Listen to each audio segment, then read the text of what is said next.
Hello everyone, आज हम पढ़ेंगे इंग्लिश एनसीईआरटी क्लास 7th का चैप्टर 2 ब्रिंगिंग अप करी। ये जो करी है ये एक एलिफेंट है और इसके बारे में ही पूरी स्टोरी है। Kari the elephant was 5 months old when he was given to me to take care of. तो ये राइटर बताते हैं कि करी जो है वो एक एलिफेंट है, एक हाथी है, और वो मुझको दिया गया था जब वो हाथी 5 months का था, 5 महीने का था, और मैं उसका ख्याल रखता था। मैं उस समय 9 साल का था और मैं उसकी बैक तक, उसकी कमर तक ही पहुंच पाता था अगर मैं टिप टो पे खड़ा होता था। टिप टो मतलब अपने जो अंगूठा होता है, अंगूठे की उंगली पर उचक के खड़ा होना। जब वो ऐसे करके खड़े होते थे राइटर, तभी उसके बैक तक वो पहुंच पाते थे। He seem to remain that high for nearly 2 years। और राइटर को ऐसा लगता है कि वो जो करी था, उनका एलिफेंट, वो लगभग 2 साल तक इतना ही बड़ा था। We grew together, that is probably why I never found out just how tall he was। वो बताते हैं कि करी और राइटर दोनों एक साथ ही बड़े हुए, इसलिए उनको कभी भी नहीं समझ में आया कि वो कितने, उनका करी जो था एलिफेंट, वो कितना टॉल था जब उनको वो मिला था।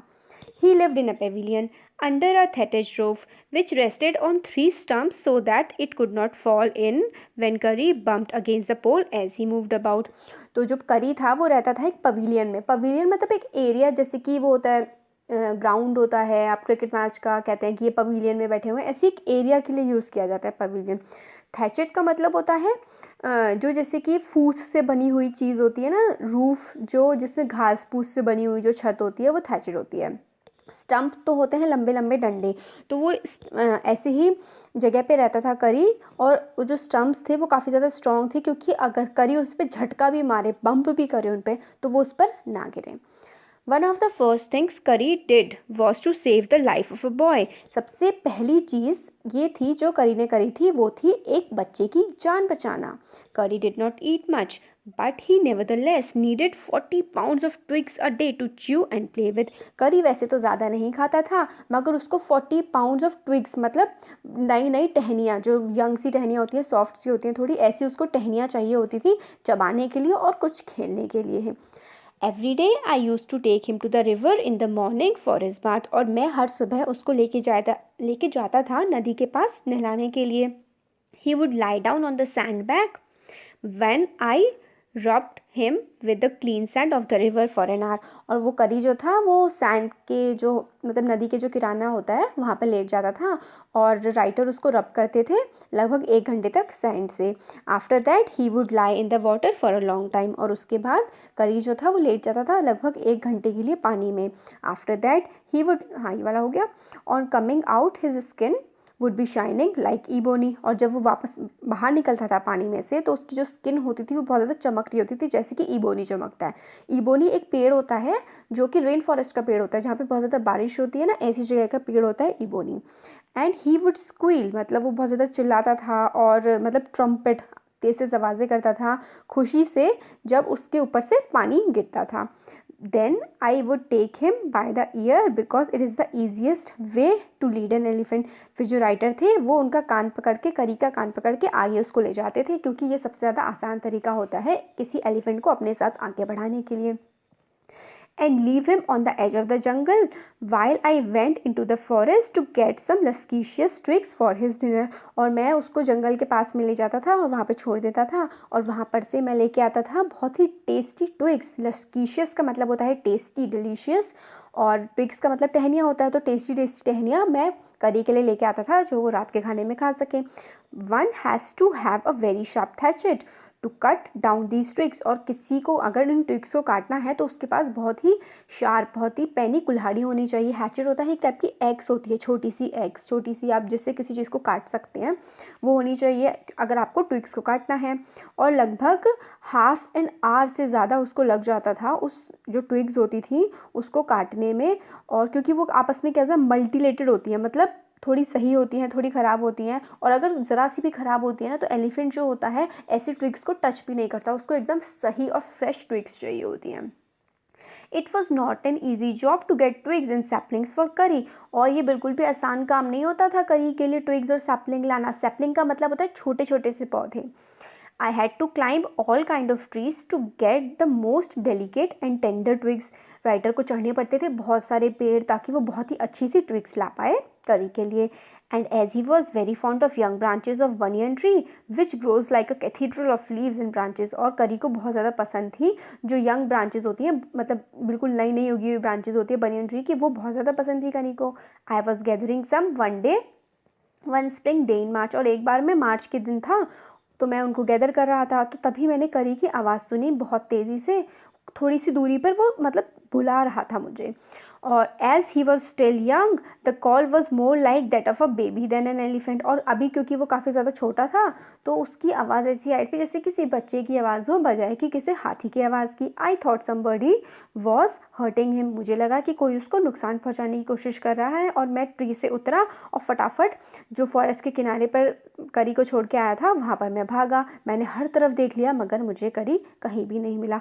फिर मैं पानी के पास गया और मैंने देखा कि कोई एक ब्लैक ब्लैक सी चीज़ है जो पानी के सरफेस के ऊपर की तरफ आ रही है। तो फिर मैंने पहचान लिया कि वो जो है ट्रंक है एलिफेंट का, मतलब जो एलिफेंट की जो सूंड होती है और एलिफेंट का जो एक पार्ट होता है वो उसको दिख रहा था पानी में। I thought he was drowning, उस और राइटर को लगा जो करी है वो डूब रहा है। ड्रॉन का मतलब होता है डूबना, तो राइटर को लगा कि जो करी है वो डूब रहा है। और I was helpless because I could not jump in to the water and save the 400 pounds of him, और मैं बहुत ज़्यादा हेल्पलेस असहाय महसूस कर रहा था क्योंकि मैं इतने भारी जो लगभग 400 पाउंड का एक जो एलिफेंट है उससे बहुत ही बड़ा है वो उसको नहीं निकाल पाएगा, वो ऐसा सोच रहा था। मगर तभी मैंने क्या देखा कि but I saw his back rise above the water and the moment he caught my eye he began to trumpet and struggle up to the shore, और फिर उसने जैसे ही मुझे देखा वो थोड़ी सी आवाज़ें निकालने लगा और मतलब कोशिश करने लगा खींच खींच के नदी के किनारे तक आने की। Then still trumpeting he pushed me into the water, और फिर क्या हुआ फिर से वो आवाज़ें निकाल रहा था और उसने मुझे पास आते हुए देखा और अपनी तरफ पानी में खींच लिया। As I felt into the stream I saw a boy lying flat on the bottom of the river, और जैसे ही मैं पानी में गया मैंने देखा कि बिल्कुल रिवर के नीचे की तरफ एक बॉय जो है वो पड़ा हुआ है वहाँ पर। He had not all together touched bottom but was somehow afloat, उसने मतलब उस बॉय ने पूरी तरीके से तो वो नीचे नहीं गया था मगर वो एक तरह से तैर रहा था पानी में और नीचे की तरफ को जा रहा था। I came to the surface of water to take my breath and there Kari was standing, फिर मैंने जब करी ने तो खींच लिया था राइटर को पानी में, फिर राइटर एकदम से ऊपर उठा थोड़ी सांस लेने के लिए और फिर उन्होंने वहाँ पे करी को देखा। His feet planted in the sand bag and his trunk stretched out like a hand waiting for mine, और उसके जो मतलब फीट थे वो पैरों में दबे हुए थे और उसके हैंड ऐसे थे जैसे कि वो मेरे लिए ही वेट कर रहे हो। I dive down again and pulled the body of the drowning boy to the surface, और फिर जो राइटर थे वो नीचे की तरफ गए और जो मतलब जो बॉय डूब रहा था उसको अपने साथ ऊपर की तरफ लेके आए। और मगर जो राइटर थे वो उनको बहुत ज़्यादा अच्छी स्विमिंग तो आती नहीं थी तो वो बहुत ज़्यादा स्विम नहीं कर पाते थे, और जो करंट था ना मतलब जो बहाव था पानी का वो ऑलरेडी दूसरी डायरेक्शन में था तो उनको काफ़ी ज़्यादा मुश्किल हो रही थी। Seeing us drift by in the current Kari who was usually slow and ponderous suddenly darted down like a hawk and came halfway into the water where I swam him stretch। तो क्या हुआ करी ने देखा कि जब जो ऑथर हैं और वो जो बॉय है वो डूब रहे हैं तो वैसे तो करी बहुत ज़्यादा स्लो था मगर जैसे ही करी ने लोगों को डूबते हुए देखा वो बिल्कुल भागता जैसे हॉक होता है ना बहुत ही ज़्यादा फास्ट होते हैं उसकी तरह वो भाग के आया उनको बचाने के लिए। Where I saw him stretch out his trunk again, और फिर राइटर ने फिर से देखा कि वो जो ट्रंक है देखिए ये ट्रंक है जो सूंड है इसकी हाथी की, इसने राइटर के गले की तरफ उसको बांध लिया और फिर उसको वहाँ से खींचने लगा। I rise up my hand to catch it and it slipped, और फिर राइटर भी उसको मतलब कोशिश कर रहे थे पकड़ने की मगर वो स्लिप होती जा रही थी। I found my self going under water again but this time I found that the water was not very deep so I sank to the bottom of the river and doubled my feet under me, और फिर मतलब वो नीचे की तरफ डूबते जा रहे थे मगर वो थोड़ी आगे की किनारे के पास को आ गए थे तो उन्हें लगा समझ में आया कि अब जो पानी है वो बहुत ज़्यादा गहरा नहीं है, और फिर राइटर ने थोड़ा खड़े होने की कोशिश की। Then suddenly kick the river bed and so shot upwards like an arrow in spite of the fact that I was holding the drowning boy with my hand, और फिर जैसे ही वो नदी के और किनारे किनारे आते मतलब किनारे के पास वो आते रहे तो एकदम से राइटर काफ़ी तेज़ ऊपर की तरफ उठे और जैसे उन्होंने कोई छलांग लगाई हो और वो बिल्कुल किनारे पे पहुंच गए। In spite of the fact that I was, हाँ as my body rose above the water I felt a lasso around my neck. और जैसे ही मेरी जो बॉडी है वो ऊपर ऊपर की तरफ आ रही थी, मुझे एक ऐसी रस्सी जैसी चीज़ दिखी जिसके आगे कोई गांठ बंधी हुई हो। इस टाइप की उन्हें रस्सी दिखी अपनी नेक के पास, अपनी गर्दन के पास। This frightened me, I thought some water animal was going to swallow me. और जैसे ही उन्हें लगा कि उनके गले पर कोई चीज़ लिपटी हुई है, वो बहुत ज़्यादा डर गए। उन्हें लगा कि कोई पानी का जो जानवर है वो उनको निगलने वाला है। I heard Kari squealing and I know it was his trunk about my neck. और फिर उन्होंने करी की जो है वो आवाज़ सुनी और फिर उन्हें समझ में आ गया कि जो अराउंड उनकी नेक के पास जो है वो करी का ट्रंक है। और फिर करी ने दोनों को पानी से बाहर निकाल लिया, राइटर को और उस बॉय को। Kari was like a baby, he had to be train to be good, and if you did not tell him when he was naughty he was up to more mischief than ever. और करी जो था वो एक बच्चे की तरह था, उसको ट्रेनिंग देनी पड़ती थी कि वो किस तरीके से अच्छा व्यवहार करे, और अगर उसको ये ना बताया जाए तो वो और भी ज़्यादा शैतान हो जाता था और ज़्यादा शैतानियाँ करने लगता था। तो एक बार का वो इंस्टेंस बता रहे हैं कि क्या हुआ। तो जो है ऑथर वो बताते हैं, one day somebody gave him some bananas to it. एक बार क्या हुआ, किसी ने बनाना खाने के लिए, केले खाने के लिए दे दिए करी को, और करी को वो इतने ज़्यादा पसंद आने लगे, राइप जो पके हुए बनानास थे वो करी को बहुत ज़्यादा पसंद आने लगे। ये जो राइटर थे, इनके घर में क्या होता था, इनका जो डाइनिंग रूम था उसमें खिड़की के पास ये लोग फ्रूट्स रख दिया करते थे। और एक दिन सारे के सारे जो बनानास थे वो एकदम से गायब हो गए, और मेरी जो पूरी फैमिली ने, मतलब राइटर कहते हैं उनकी पूरी फैमिली ने ब्लेम किया उनके घर के जो नौकर थे, सर्वेंट्स थे, कि उन्होंने सारे के सारे फ्रूट्स खा लिए हैं। कुछ दिनों बाद जो फ्रूट्स थे, फल थे सारे, वो फिर से दोबारा से गायब हो गए। इस टाइम क्या हुआ, इस बार सारा ब्लेम राइटर पर पड़ा, और राइटर को तो पता था कि उन्होंने ये नहीं किया है, और ये बात की पेरेंट्स ने उनको डांटा, इस बात के लिए उन पे ब्लेम लगाया कि उन्होंने सारे फ्रूट्स खा लिए हैं। इस बात से वो अपने पेरेंट्स से बहुत ज़्यादा नाराज़ हो गए।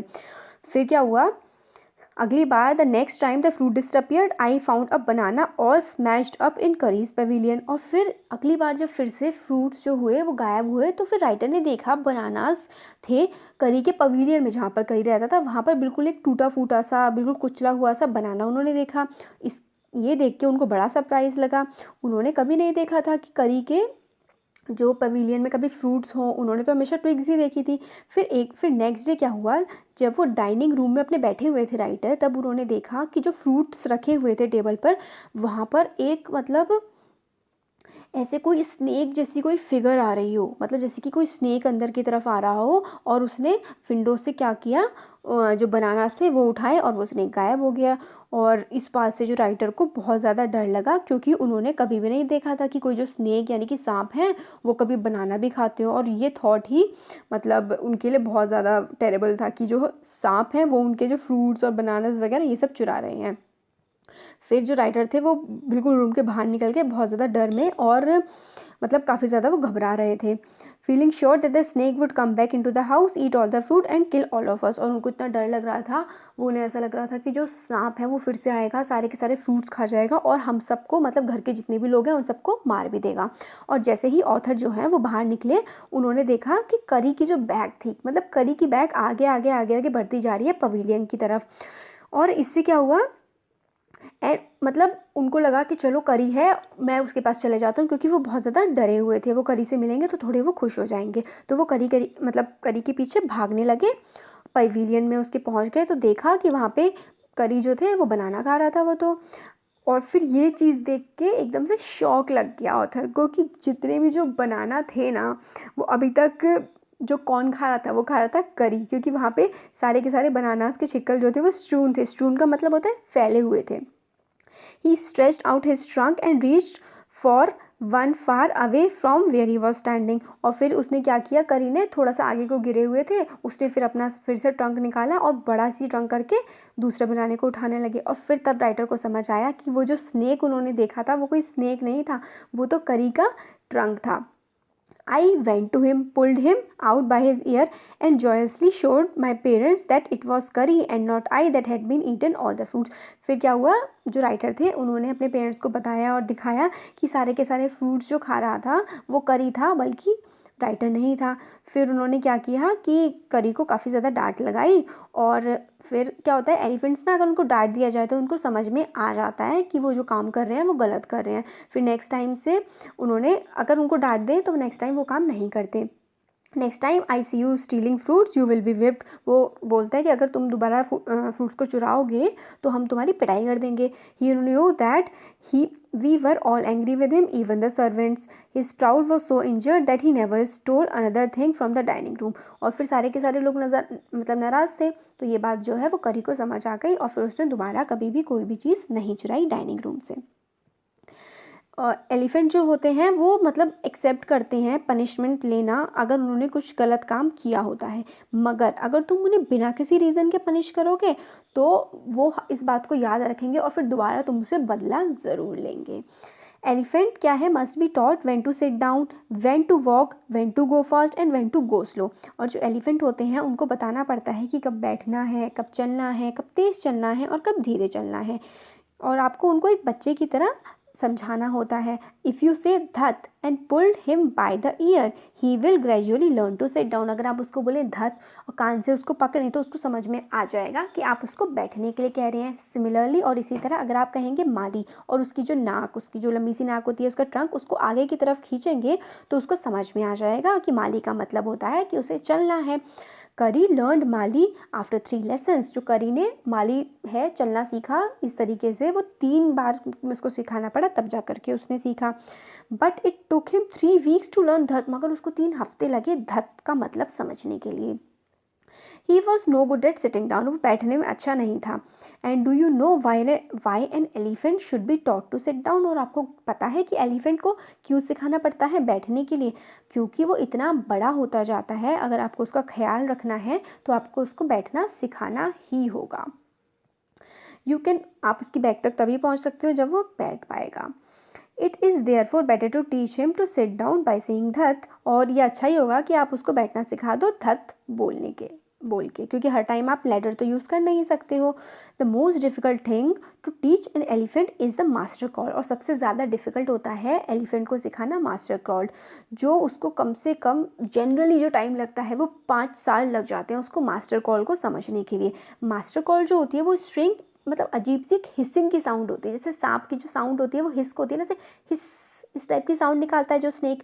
तो ये वाली जो मास्टर साउंड होती है इसमें हिसिंग होती है, हाउलिंग साउंड होती है। और टाइगर जैसे कि हॉल करता है ना बहुत ज़्यादा डराने के लिए, ऐसी साउंड और स्नेक की साउंड का मिक्सचर होता है ये कुछ जो मास्टर साउंड होती है। और क्या तुम्हें पता है, and do you know what you expect an elephant to do when you give him a master call. आपको पता है कि मास्टर कॉल से एलिफेंट क्या करते हैं?